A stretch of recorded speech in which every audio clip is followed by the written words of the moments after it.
Presidenta, señorías, buenos días. El pasado 1 de julio, España, como saben, asumió oficialmente la presidencia rotatoria del Consejo de la Unión Europea.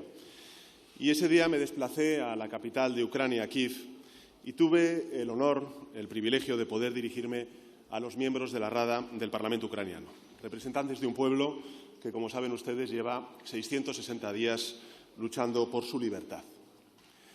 Desde la tribuna de oradores pude ver, evidentemente, el cansancio y el dolor en el rostro de los diputados y diputadas ucranianos. Pude también ver el miedo y la incertidumbre de una guerra que no acaba. Pero también pude ver el coraje, el orgullo y la determinación. Y agitándose en muchos escaños, pude ver con orgullo y con enorme gratitud no solamente banderas de Europa, sino también banderas de España. Banderas con las que el pueblo ucraniano mostraba admiración por lo que representamos y una enorme gratitud por el compromiso de nuestro país con su causa. Un compromiso que se concreta en toda la ayuda recibida y en la acogida, además, a pesar de la distancia geográfica, de 180.000 refugiados y refugiadas que han encontrado en nuestra tierra un hogar temporal en el que seguir viviendo mientras dura la invasión rusa. Aquel día, ante los legítimos representantes del pueblo ucraniano, adquirí un compromiso, y era trasladarles que íbamos a estar con ellos en la consecución de sus aspiraciones de ser un país libre y soberano que decida su propio destino como miembro de la familia europea.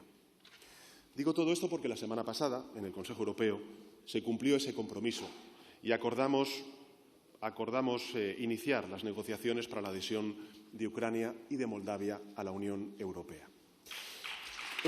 Señorías,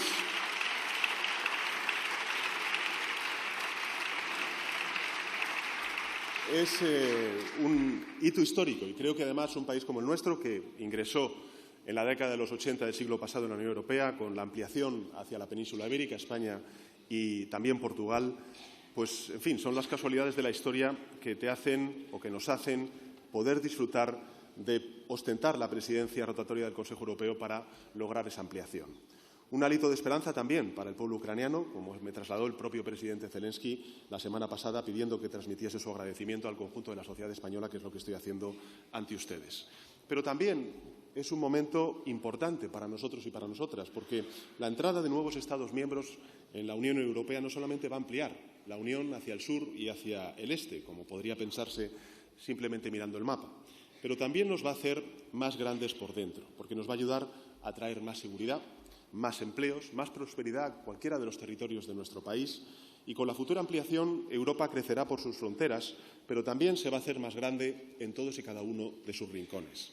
Esta es, en mi opinión, uno de los grandes legados de la presidencia rotatoria del Consejo de la Unión Europea. La presidencia de la que vengo a dar cuenta en esta Cámara y, como ha señalado precisamente la presidenta de la Comisión Europea, la señora von der Leyen, y el presidente del Consejo Europeo, Michel, la semana pasada, una presidencia que ha sido un verdadero éxito. En ella, la Unión ha alcanzado acuerdos históricos y cerrado más de 50 expedientes legislativos, una cifra superior a la media de presidencias europeas previas. A lo largo de sus 6 meses de duración, se han celebrado nada más y nada menos que 190 trílogos en Bruselas, 29 reuniones de alto nivel en España y más de 500 actividades repartidas por todo nuestro territorio nacional. Todas y cada una de las comunidades autónomas han formado parte de esta presidencia, un ejercicio de descentralización único y pionero, no solamente en nuestro país, sino en el conjunto de la Unión Europea. Resulta, por razones evidentes, imposible dar cuenta detallada de todos los expedientes aprobados. Pero sí me gustaría compartir los más destacados con dos propósitos. El primero de ellos, para demostrar que la Unión Europea, bajo esta presidencia, ha avanzado, a pesar de lo complicado que resulta muchas veces poner de acuerdo a 27 Estados miembros. La Unión, creo que a lo largo de estos 6 meses ha dado pasos significativos en distintas materias a las cuales me voy a referir posteriormente. Y, en segundo lugar, para que sean conscientes del papel de liderazgo y también protagonista que nuestro país ha tenido y está teniendo en varios de estos avances. Hoy mismo acabamos de conocer que se ha logrado un acuerdo importante entre el Parlamento Europeo, la Comisión Europea y el Consejo Europeo para lograr ese acuerdo de migración y asilo tan importante para el conjunto de la Unión Europea.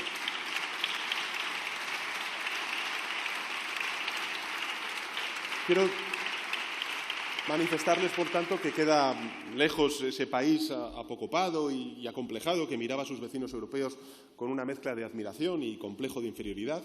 Creo que hoy nuestras instituciones, España, su democracia, nuestros funcionarios, los servidores públicos, a los cuales también quiero agradecer el trabajo que han hecho durante estos 6 meses, están a la altura de los mejores de Europa. Nuestros vecinos nos respetan, nos reconocen como iguales y eso es algo de lo que debemos sentirnos orgullosos. Como recordarán, 4 fueron las prioridades que nos fijamos al inicio de la presidencia. La primera tiene que ver con la reindustrialización de nuestro continente y, en consecuencia, de España, eso que se ha venido a llamar la autonomía estratégica abierta. Me lo han escuchado en muchas ocasiones decir, el orden internacional está cambiando y Europa tiene que cambiar con ese orden internacional. Las carencias que nuestros hogares y nuestras empresas padecieron durante la COVID, en forma de mascarillas, de ausencia de respiradores, tampoco de ser una potencia en la fabricación de vacunas o la disrupción de las cadenas de suministro a escala global con la ausencia de una presencia importante de una industria de semiconductores y de chips en el continente europeo o la misma guerra de Putin en Ucrania con la dependencia europea del gas ruso, deben servirnos para reaccionar y también para mejorar, para hacernos, evidentemente, mucho más fuertes ante este tipo de chantajes, por un lado, o de realidades, por otro. La postura de España es clara a este respecto. Los días de las deslocalizaciones masivas industriales hacia otros continentes o la dependencia ciega en importaciones deben acabar. Y tenemos, en consecuencia, que reforzar nuestras capacidades de producción domésticas. Y eso es algo que estamos haciendo ya en España. Por ejemplo, en el ámbito de la COVID hemos aprobado esa autonomía estratégica en el ámbito de los productos sanitarios para poder hacer frente a potenciales pandemias, o también somos el único país europeo que desde el principio al fin podemos fabricar una vacuna frente a la COVID, la vacuna de IPRA. En el ámbito de las energías renovables estamos haciendo lo propio con un despliegue masivo de las energías renovables, o en el ámbito de los semiconductores estamos destinando, a través de un proyecto estratégico específico, el PERTE, de chips y de semiconductores, 12.000 millones de euros para la atracción de inversiones que hagan de España también un centro de producción de estos importantes materiales. Tenemos, en consecuencia, que garantizar la competitividad de aquellos sectores en los que ya somos punteros, el turístico, el financiero, el agroalimentario, el automovilístico, o impulsar nuevas industrias de futuro que creen empleos de calidad, también riqueza entre nuestros ciudadanos. En definitiva, tenemos que hacerlo con más innovación, con más formación, con más política industrial y también con un mayor desarrollo e integración del mercado único. Pero esto, señorías, no significa que debamos sucumbir a los cantos proteccionistas, ¿no?, y antiglobalistas que proclama en buena medida la ultraderecha, porque por mucho que reforcemos nuestra autonomía estratégica, nuestra reindustrialización y ganemos en circularidad y en eficiencia, que siempre va a ser necesario, Europa necesitará y será más próspera cooperando con otros países. Solamente doy un dato. De nuestra participación a nivel europeo en la economía global emana el 40% del Producto Interior Bruto del conjunto de la Unión Europea, 1 de cada 5 empleos, y buena parte de las oportunidades y el bienestar que gozan hoy nuestros conciudadanos. Por eso creo que es importante que, en lugar de cerrarnos en nosotros mismos, Europa lance una nueva expansión comercial dirigida a consolidar, a diversificar y a ampliar sus vínculos con el exterior, pero no de cualquier manera, sino garantizando, evidentemente, la sostenibilidad social, la medioambiental y también todo lo que tiene que ver con la consolidación de la democracia en terceros países. En definitiva, tenemos que abrirnos al exterior, tenemos que liderar la modernización de la arquitectura multilateral y se tiene que incrementar la ayuda al desarrollo, como estamos haciendo con la ley aprobada la pasada legislatura de cooperación al desarrollo, ese compromiso del 0,7%, o el compromiso de alcanzar mayores cotas de bienestar en países emergentes y en desarrollo. Esta es la visión de futuro de la presidencia española, la que hemos tratado de construir a lo largo de este último año, en un ejercicio también de prospectiva estratégica, pionero, que ha sido aplaudido por la Comisión Europea, por los Estados miembros y por el propio Consejo. Y esta es la visión que defendimos en los Consejos Europeos de junio y octubre. Y es la visión que fue finalmente respaldada por los 27 Estados miembros, los jefes de Gobierno, los jefes de Estado, en la cumbre informal de Granada. La presidencia española ha ayudado a fijar el norte y, bajo su gestión, la Unión ha dado pasos muy importantes hacia él. Hemos aprobado reformas ambiciosas, por ejemplo, para el abastecimiento de las materias primas críticas, para reforzar la seguridad económica, para impulsar nuestro liderazgo en las tecnologías verdes y digitales. Y entre ellas sí quisiera poner de manifiesto un hito histórico por ser la primera regulación a nivel global y es la primera ley de inteligencia artificial que nos va a ayudar a impulsar y a desarrollar este tipo de tecnología, evidentemente, al tiempo que evitamos la reproducción de sesgos, la discriminación, el daño a personas, protegiendo nuestros valores y también nuestros derechos como europeos. Nuestros ciudadanos deben saber que España ha tenido un papel destacado en el desarrollo de esta nueva ley, o primera ley, vamos a ser más exactos, de inteligencia artificial, porque no en vano fuimos nosotros, este Gobierno, el primero en el mundo durante la pasada legislatura en aprobar una Carta de Derechos Digitales en plena pandemia, que ha servido de inspiración para la Declaración Europea sobre los Derechos y los Principios Digitales. Y hemos creado dos agencias, la primera para la supervisión de la inteligencia artificial y el análisis de los algoritmos, la segunda, ubicadas no en Madrid, sino en Sevilla y en A Coruña, que son pioneras a nivel mundial. Y también hemos avanzado en la modernización y en la protección de sectores tradicionales, pero muy importantes para nuestro país, como es, por ejemplo, el agroalimentario. Hemos alcanzado un importante acuerdo en materia de pesca que va a garantizar el futuro y la prosperidad de miles de familias en Europa y en España. Y pienso también en regiones tan importantes como Galicia. Pero al mismo tiempo que hemos reforzado lo de dentro, también hemos impulsado una agenda exterior de la Unión, con la celebración de una cumbre que yo diría es histórica, porque no se celebraba desde mediados de la década del 2010, entre la Unión Europea y la América Latina y el Caribe. Una alianza estratégica para hacer cumbres bianuales y también aprobar una agenda de inversiones públicas que refuerce y estreche esa relación económica y de inversiones entre ambos continentes. Con avances sustantivos en el acuerdo del Mercosur. Eso hemos logrado la presidencia de Lula da Silva al frente del Mercosur en Brasil y también nosotros desde la presidencia rotatoria del Consejo de la Unión Europea. Pero también hemos alcanzado acuerdos comerciales muy importantes, por ejemplo, con Chile, con Nueva Zelanda y el Grupo de Estados de África y el Caribe y el Pacífico. Acuerdos que, en definitiva, lo que nos van a permitir es diversificar nuestras cadenas de suministro, abrir nuevos mercados y también oportunidades para las empresas españolas y, en consecuencia, lograr un desarrollo compartido entre las distintas regiones con las que nos acordamos o con las que acordamos este tipo de tratados comerciales.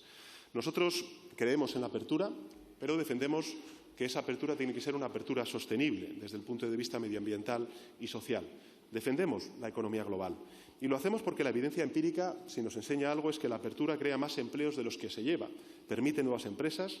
También el crecimiento de las existentes contribuye a que la renta de los españoles aumente gracias a la creación de una mayor actividad económica y por eso vamos a apostar por ella siempre.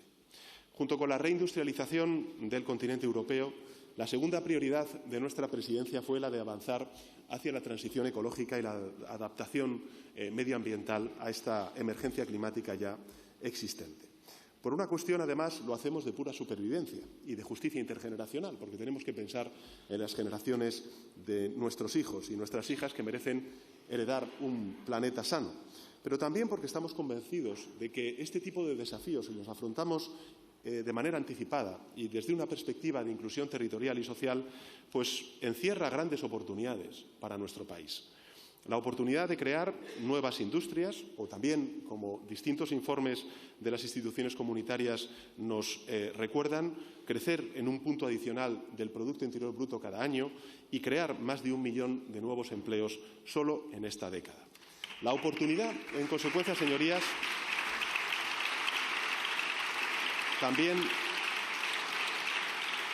de reducir drásticamente nuestra dependencia de la energía, de las materias primas importadas del extranjero. Lo he dicho antes, recordemos la dependencia que Europa ha tenido durante muchísimos años del gas ruso y, por tanto, también de abaratar sustancialmente la factura eléctrica de nuestros hogares, también de las empresas y ganar competitividad nuestras industrias. Y también, algo que se menciona poco pero que me parece muy relevante, es que podemos con ello salvar más de 300.000 vidas al año.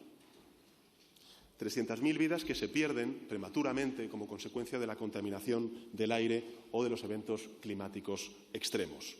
Y para hacer realidad estas oportunidades hemos impulsado, creo, importantes iniciativas. Hemos alcanzado, por ejemplo, acuerdos fundamentales como el de la reducción de las emisiones de gases contaminantes de las industrias, lograr también que el transporte aéreo sostenible camine en esa dirección mediante el uso de los combustibles SAF. En segundo lugar, aprobando varios reglamentos pioneros que nos van a ayudar a reutilizar mejor los residuos, a tener productos más duraderos, reparables y también reciclables y, lógicamente, la aprobación de la Ley de Restauración de la Naturaleza, que servirá para recuperar ecosistemas degradados en Europa de aquí a mediados de siglo. Y, por último, y esto creo que es muy relevante, hemos representado la voz de Europa, la presidencia española de la Unión Europea, en la COP28. Y gracias al liderazgo, en este caso, de la vicepresidenta tercera, quien encabezó la posición negociadora de la Unión Europea, creo que hemos logrado un acuerdo histórico que marca el principio del fin del dominio de los combustibles fósiles en el planeta. En fin, hemos liderado con la presidencia del Consejo, pero también lo estamos haciendo con el ejemplo, que creo que es lo relevante. Este año, y por primera vez en nuestra historia, señorías, la generación de energías a partir de fuentes renovables superará el 50% del volumen total. Es decir, más que la suma total de combustibles fósiles y energía nuclear. Nunca antes ninguno de los grandes Estados de la Unión Europea había alcanzado este hito. Señorías, crecer dentro de los límites planetarios no es un antojo de algunas empresas, ni tampoco es un invento de la izquierda o de los progresistas, como dicen algunos. Es un imperativo moral, pero también es un imperativo científico. Es un imperativo moral y científico que España y Europa deben asumir y liderar en consecuencia la carrera hacia la sostenibilidad. Y ese liderazgo va a hacernos además más prósperos, más sanos y más competitivos en la economía que se está ya construyendo. Por tanto, reindustrialización, transición ecológica y la tercera prioridad de esta presidencia ha sido lograr una mayor justicia social y económica. Una de las obsesiones, si me permiten, de este Gobierno de coalición progresista ha sido y es demostrar que no hay que elegir entre la mejora de las empresas y la mejora de la dignidad de los trabajadores y trabajadoras. Porque frente al discurso neoliberal que imperó durante la crisis financiera y la respuesta que se dio a esa crisis financiera y que estamos viendo, por desgracia, a ambos lados del Atlántico de nuevo resurgir, nos dice que hay que elegir entre crear empleo y ofrecer condiciones dignas a los trabajadores, entre tener economías competitivas o estados del bienestar. Nosotros hemos demostrado a lo largo de estos 5 años, en un contexto complejo, extraordinariamente difícil, que se pueden hacer las dos cosas a la vez.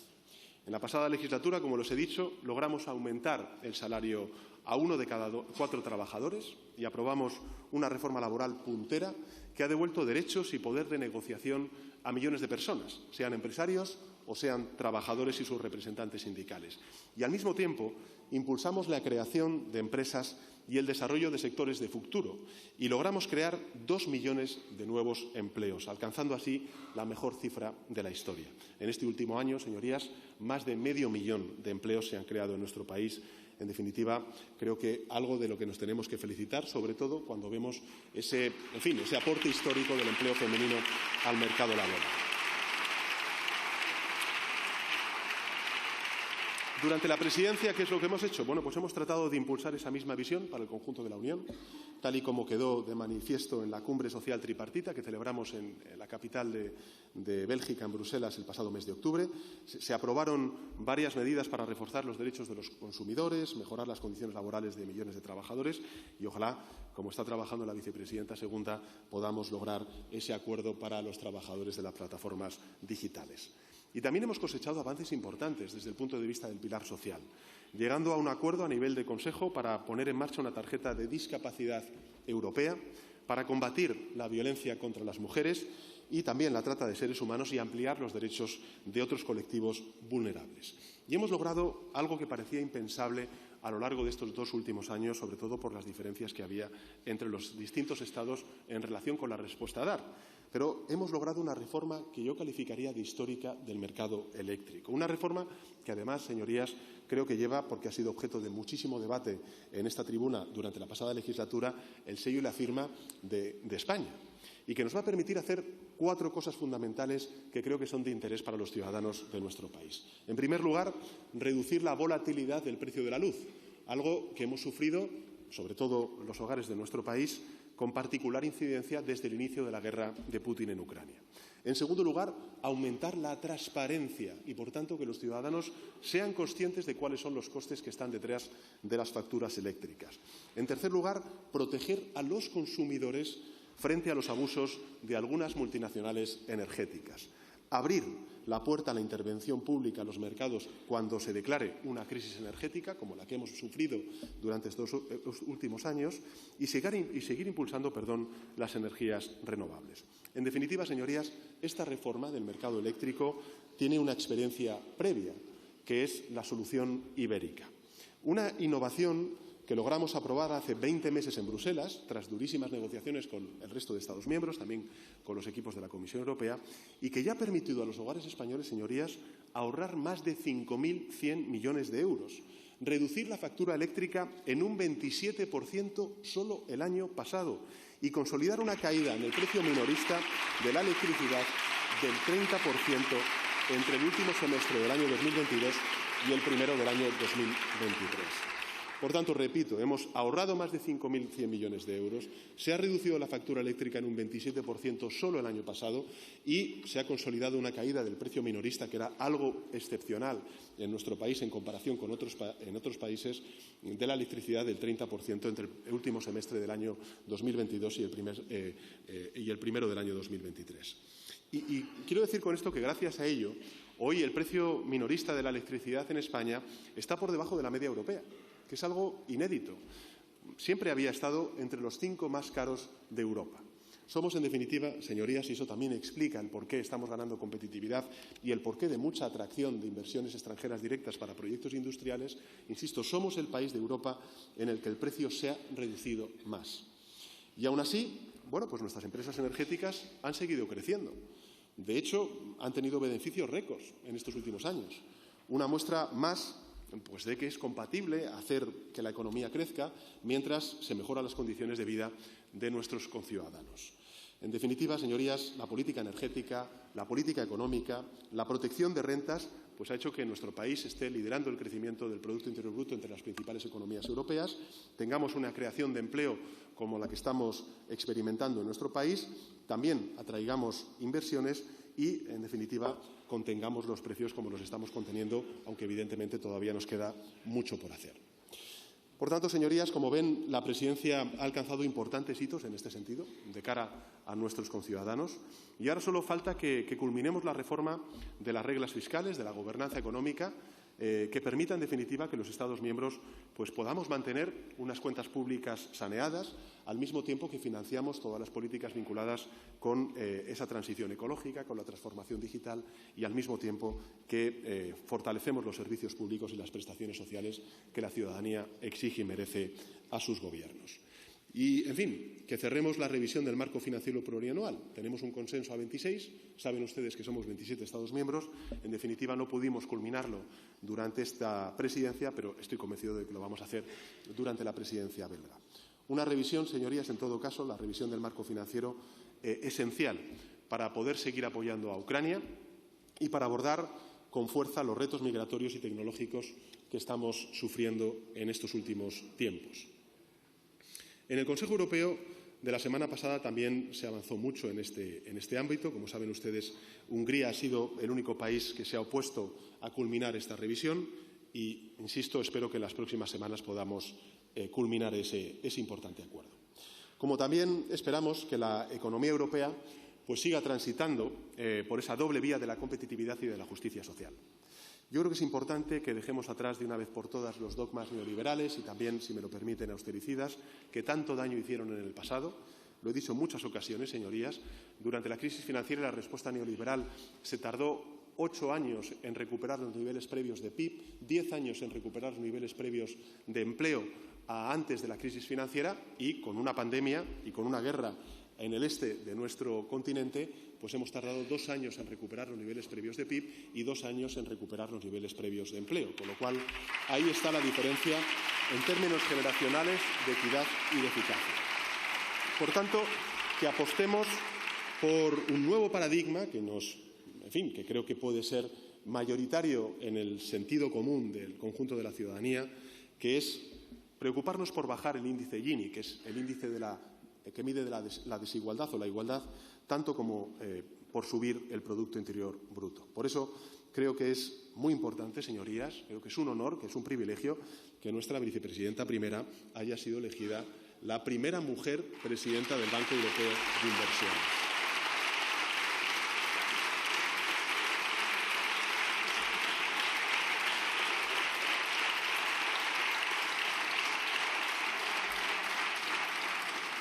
Como este será su último pleno, vicepresidenta, querida Nadia, quiero decirte que tu liderazgo ha sido clave en los logros de este Gobierno en un tiempo muy difícil, muy difícil. España creo que es más competitiva, más próspera y más justa. Has aportado rigor, brillantez, audacia a la política económica de este Ejecutivo y por ello te vamos a estar eternamente agradecidos. Yo te estoy eternamente agradecido.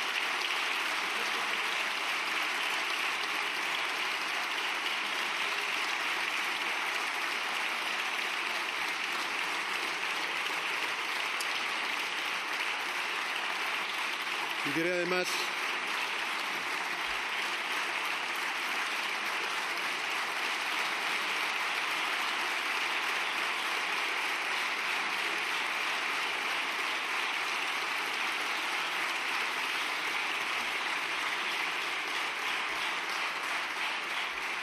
además señorías, querida Nadia, que tu elección como presidenta del BEI primero es una constatación de que España se sitúa en el corazón y a la cabeza de la Unión Europea, pero también el que haya sido la primera mujer presidenta del Banco Europeo de Inversiones elegida, creo que también demuestra el compromiso feminista del conjunto de la sociedad española y del Gobierno que se autoproclama con orgullo feminista.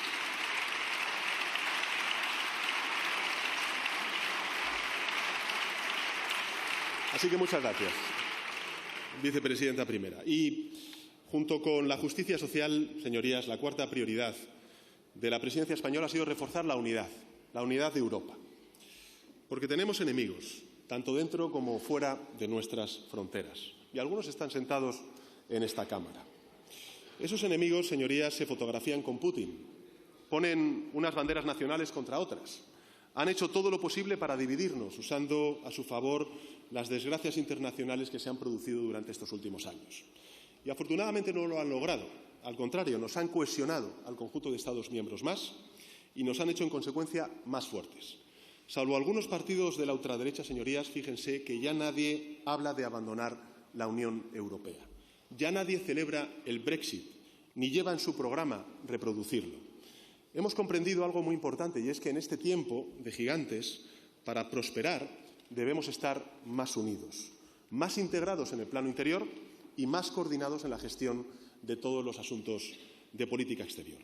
Y en esta presidencia hemos dado pasos decisivos en ese ámbito. Por ejemplo, el que hemos conocido hoy de cerrar un acuerdo fundamental para España también, por nuestra condición geográfica, nuestra situación geográfica, que es el Pacto sobre la Migración y Asilo, que nos va a permitir algo muy importante y es mejorar la gestión de nuestras fronteras, conducir de forma más humana y coordinada los flujos migratorios. Hemos impulsado también la consolidación de la Comunidad Política Europea, que reunió en Granada a más de 40 jefes de Estado y de Gobierno, y también, lógicamente, hemos dado un gran impulso al proceso de ampliación de la Unión Europea hacia los Balcanes Occidentales, Bosnia y Herzegovina, también, lógicamente, en el frente oriental, Ucrania, Moldavia y Georgia. Y, por tanto, a lo largo de estos últimos meses, los europeos lo que hemos demostrado es que podemos estar y estamos más unidos. Y eso nos ha permitido superar crisis fundamentales, señorías. La pandemia de la COVID, plantar cara a las ansias imperialistas de Putin, salvar vidas en Ucrania, proteger a familias y a las empresas de los efectos de la guerra o también los efectos catastróficos que pudiera haber tenido la pandemia sobre nuestra economía. Y por ese mismo motivo, señorías, pienso que en Europa, y es lo que he defendido en Bruselas desde el inicio de esa terrible guerra, el pasado 7 de octubre, creo que ha llegado la hora de que la Unión hable también con claridad y con unidad sobre lo que está ocurriendo en Israel y Palestina. Lo dije en el Consejo Europeo del pasado mes de octubre y lo vuelvo a reivindicar también aquí. Debemos condenar y condenamos, por supuesto, los repugnantes asesinatos perpetrados por los terroristas de Hamás. Debemos exigir y exigimos, una vez más, la liberación inmediata e incondicional de todos los rehenes que están siendo aún objeto de captura por parte de la banda terrorista de Hamás. Debemos apoyar la lucha contra el terrorismo en todo Oriente Próximo y debemos reconocer el derecho que tiene todo país a defenderse y a existir, pero con la misma convicción y con los mismos valores debemos exigir que se detenga la muerte de civiles en Gaza.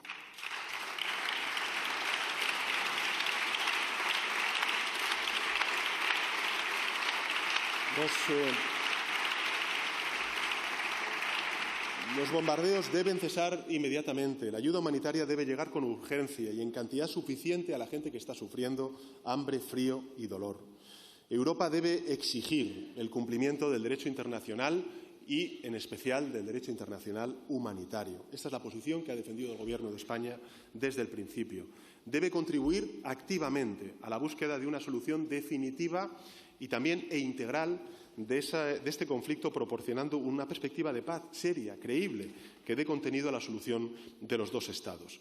Y ello implica, señorías, reconocer la existencia del Estado palestino, que conviva en paz y en seguridad junto al Estado de Israel.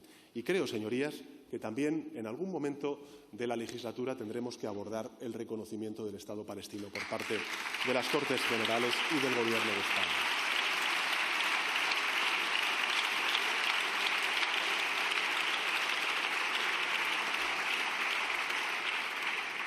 Ha llegado, por tanto, señorías, la hora de que los europeos hablemos alto, claro y con una sola voz, no porque el mundo nos esté mirando o porque vaya a juzgarnos la historia, como a menudo decimos de forma grandilocuente en nuestros discursos, sino porque hay seres humanos sufriendo. Hay niños y niñas sufriendo, perdiendo la vida. Por tanto, no podemos quedarnos de brazos cruzados, ni vamos a quedarnos de brazos cruzados. Señorías, un mes antes, como saben, de que España asumiera la presidencia rotatoria de la Unión Europea, convoqué elecciones generales, el pasado 23 de julio. Y lo dije el día que hice la convocatoria para clarificar la situación política ante el inminente pacto entre el Partido Popular y Vox, entre la derecha y la ultraderecha en nuestro país, en numerosas comunidades autónomas y ayuntamientos, que, por cierto, están haciendo cosas tan graves. Hoy mismo acabamos de conocer que se ha vuelto a censurar una obra de teatro en un pueblo de Castilla-La Mancha, de un gobierno municipal gobernado por el Partido Popular y por Vox. Lo hice, como decía, para clarificar esos pactos entre la derecha y la ultraderecha, desplazando, por cierto, a múltiples presidentes, presidentas, alcaldes y alcaldesas socialistas o progresistas que habían sido los más votados y con una excelente gestión a sus espaldas. Dije entonces que había que clarificar la situación, que teníamos que conocer si los españoles y españolas le daban esa misma mayoría al Partido Popular y a Vox, a Feijóo y a Abascal, para gobernar nuestro país. Y lo aclaramos. La apuesta de la derecha junto a la ultraderecha perdió las elecciones el pasado 23 de julio y se abrió la posibilidad de reeditar un gobierno de coalición progresista para los próximos 4 años. Después de varios meses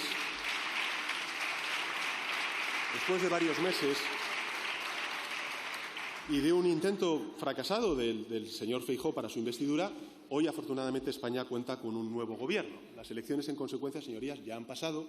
El país requiere 4 años, como propuse en mi investidura, de estabilidad política, de crecimiento económico, de justicia social. En definitiva, requiere de acuerdos, de reformas y de avances sociales. Y la oposición, por tanto, señorías, no puede seguir instalada en la bronca y en el insulto, en el berrinche permanente, si me lo permiten.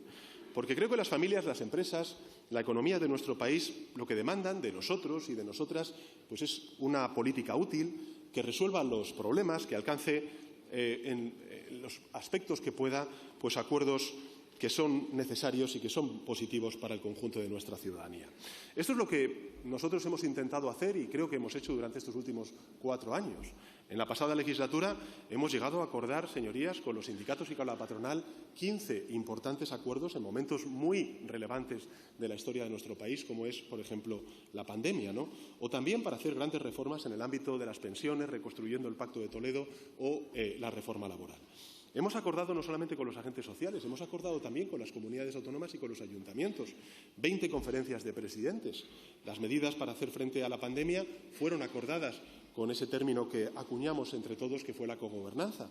Hemos acordado también con otras formaciones políticas para sacar adelante más de 200 leyes, 3 presupuestos generales del Estado en tiempo y forma, que no solamente han dado estabilidad, sino que nos han permitido responder a las reformas que habíamos acordado con Europa y, por tanto, impulsar o ser el primer país a la vanguardia de la recepción de los fondos europeos. Hemos acordado también, señorías, con otros gobiernos europeos O también hemos acordado con otros grupos parlamentarios en el Parlamento Europeo, también con gobiernos de otro signo en el Consejo Europeo, a través de esta presidencia. Los fondos europeos es una buena prueba de ello, la compra centralizada de vacunas también lo es, o la reforma del mercado eléctrico, como lo fue también en su día la solución ibérica. En definitiva, lo que quiero decir, señorías, esa es la mejor política, la que parte del acuerdo entre diferentes. Porque la sociedad española, señorías, lo dije también en mi investidura, es plural desde el punto de vista político y es diversa desde el punto de vista territorial. Y este Gobierno es consciente de dicha pluralidad y diversidad y eso es el compromiso que manifiesto ante sus señorías.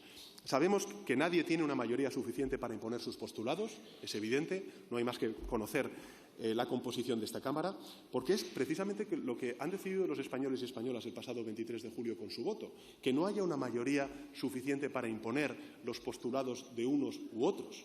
Por eso vamos a seguir haciendo del diálogo nuestra herramienta y del acuerdo nuestra meta. Con los agentes económicos y sociales, para seguir creciendo económicamente y también para crear empleo de calidad. Con comunidades y ayuntamientos para sacar adelante lo que son los grandes retos que tenemos por delante. Pienso, por ejemplo, en la vivienda, en un compromiso por la vivienda digna y asequible, sobre todo para las familias jóvenes y también para los jóvenes que se quieren emancipar a edades más tempranas que desgracia tienen ahora mismo en nuestro país, o para tener un nuevo modelo de financiación autonómica que nos permita contar con servicios públicos de calidad. Queremos esos acuerdos, señorías, con partidos nacionalistas, con partidos independentistas, para resolver conflictos que heredamos, devolviendo la política, o a la política, mejor dicho, la solución de un problema que es eminentemente político. Y también lo queremos hacer con la oposición, señor Feijóo. Lo queremos hacer también con el Partido Popular. La anterior legislatura no fue posible, quizá por la proximidad de las elecciones, acaso por la presión externa o interna que, en fin, usted ha sufrido por los ultras de dentro o de fuera de su partido, ¿no? Pero esta legislatura acaba de echar a andar, tenemos por delante 4 años y creo que España necesita acuerdos, señor Feijóo. Por eso, pues he ofrecido al jefe de la oposición 3 acuerdos de desarrollo constitucional y de importancia vital para los ciudadanos. Creo que lo es la renovación del Consejo General del Poder Judicial tras 5 años de bloqueo. Creo que también lo es la reforma del artículo 49 de la Constitución para dignificar el trato de las personas con discapacidad que hoy no se sienten reflejadas ni reconocidas en ese artículo de nuestra Constitución, eliminando el término disminuido. Y creo también que es necesario la reforma del sistema de financiación autonómica, pues para garantizar, como he dicho antes, los mejores servicios públicos a todos los ciudadanos, vivan donde vivan.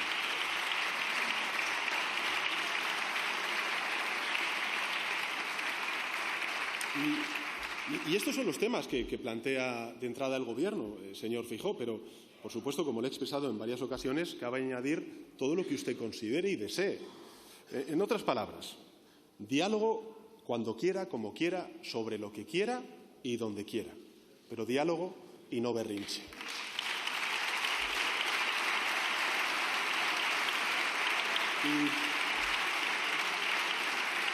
Y entendimiento donde quiera, como quiera y cuando quiera, pero entendimiento y no insultos. Parece ser que ha rectificado por lo que me acaban de decir en el gabinete, en su empeño por tratar de darme plantón en la propuesta de reunión. No, en fin, yo lo celebro porque me parece que es lógico, señoría. No creo que nadie pudiera entender que por primera vez en la historia el jefe de la oposición pues fuera quien se negara a dialogar y a entenderse con quien ahora mismo pues ostenta las responsabilidades de presidente del Gobierno. Queda claro, y eso lo entiendo, señor Feijóo, que ustedes aspiraban a que el resultado electoral fuera otro. Es evidente que quisieran que nuestras posiciones se invirtieran, pero los españoles han hablado y hasta que vuelvan a hablar dentro de 4 años pues no podemos mantener congelado el diálogo ni bloqueado el entendimiento, porque precisamente España le conviene otro tipo de actitud y además porque los españoles no lo entenderían. Nunca antes nadie lo hizo en su lugar y dicho esto, le traslado desde luego la voluntad del Gobierno de España de poder llegar a acuerdos de Estado por el bien del país. Acabo, señorías. Dentro de 11 días se cumplirán 37 años desde la entrada de España en las comunidades europeas. Aquel 1 de enero de 1986 se hacía realidad el sueño de una gran mayoría de españoles y españolas para los que Europa había sido siempre un sinónimo de democracia, de progreso y de modernidad. La vida de más de 18 millones de españoles, cerca del 40% de la población, se ha desarrollado íntegramente en una España integrada completamente en la Unión Europea. Y esa generación entiende perfectamente que Europa es la normalidad institucional. Asume la pertenencia de nuestro país a la Unión como algo lógico por razones geográficas, culturales, económicas y democráticas. La dan por sentada. Y esa naturalidad cotidiana yo creo que es un gran triunfo de la democracia española. Pero, dicho esto, creo que también nos obliga a hacer pedagogía con las generaciones más jóvenes, a explicar lo que representa formar parte de este gran proyecto democrático y de libertades y derechos que es la Unión Europea. Y nada contribuye mejor a ello que comprobar lo que Europa representa para quienes desde fuera llaman a nuestras puertas, con la misma fuerza con la que lo hicimos nosotros, además, hace 37 años, con el mismo ímpetu. Los datos, además, avalan el acierto de aquella apuesta que hizo España, nuestro país, por entrar en la Unión Europea hace casi 4 décadas. En ese periodo, señorías, hemos más que duplicado nuestro Producto Interior Bruto real. Nuestra economía ha multiplicado por 6 el volumen de exportaciones de bienes y servicios. También su peso relativo. Entonces representaban menos de la quinta parte de nuestro Producto Interior Bruto y hoy superan nada más y nada menos que el 41%. La tasa de empleo femenino, señorías, ha pasado de un 26%, señorías, para que nos hagamos o nos demos cuenta de dónde partíamos. La tasa de empleo femenino ha pasado de un 26% a un 61%, hasta alcanzar el récord histórico de rozar la cifra de los 10 millones de mujeres cotizando y trabajando en la seguridad social. Hemos triplicado el número de kilómetros de vías de alta capacidad, mientras desarrollábamos al tiempo una red de alta velocidad inexistente en 1986 y que hoy es la más extensa de Europa y la segunda a nivel mundial, solo superada por China. Hace unas semanas, señorías, dimos un paso más con la llegada de la alta velocidad a Asturias, tras concluir una obra de una enorme complejidad técnica que ayuda a prestigiar aún más la excelencia de las empresas ingenieras españolas. En definitiva, señorías, lo que quiero decir con esto es que nuestro anhelo europeísta se sustenta en la evidencia histórica, pero también en los valores compartidos, porque España es europeísta por interés, obviamente, pero sobre todo por convicción. Esa convicción nos permite ser un motor del proyecto de construcción europea. Mientras otras sociedades vacilan y flaquean, creo que es evidente, claro, que España da un paso al frente y hoy, como señaló precisamente la presidenta von der Leyen de la Comisión Europea con la crisis de refugiados afganos, pues España, en ese tipo de crisis, representa el alma de Europa. Por eso nuestra voz se escucha, se respeta como nunca antes, nuestras propuestas forjan consensos, ahí está el Pacto de Migración y Asilo, Europa sabe que puede contar con España. Este Gobierno, señorías, es y será fiel a ese mandato. Lo haremos desde la pluralidad de las fuerzas políticas en que se sustenta el apoyo al Gobierno, al Ejecutivo. Vamos a seguir apostando por la dignidad laboral, por la justicia social, por la tolerancia, por las sociedades abiertas, por el feminismo y por las transiciones verde y digital. Y, por supuesto, vamos a apostar por la Unión Europea. Un Gobierno en el que Europa y los europeos, sin duda alguna, pueden confiar, porque está firmemente comprometido con los valores y las aspiraciones de la Unión Europea. Señorías, ser parte de la Unión es pertenecer a la tercera mayor economía del planeta, el mayor agente comercial y la mayor receptora de inversión extranjera directa. Es contar con empresas líderes en sectores estratégicos, como es el de las telecomunicaciones, la automoción, la farmacéutica, la construcción, la banca, la energía, la industria agroalimentaria. Es ser vanguardia en la formación de capital humano. Es contar con el segundo mejor ecosistema de innovación y el tejido productivo más sostenible que existe. Y en esta presidencia, señorías, España ha contribuido humildemente a afianzar esa Europa por lo que merece la pena luchar. Una Europa que no se resigna a una lenta decadencia que preconizan aquellos que viven del miedo ante las grandes transformaciones de nuestro tiempo. Una Europa que mira con optimismo al porvenir porque cree en la fuerza y en la vigencia del ideal que la vio nacer y que además sigue siendo hoy el ejemplo más perfecto de entidad superestatal del mundo. España seguirá defendiendo ese ideal Y este Gobierno, señorías, asume ese mandato, compartido por la inmensa mayoría de la sociedad española, desde una rotunda certeza, y es que Europa es lo mejor que le ha pasado a España. Nada más, presidenta. Muchas gracias.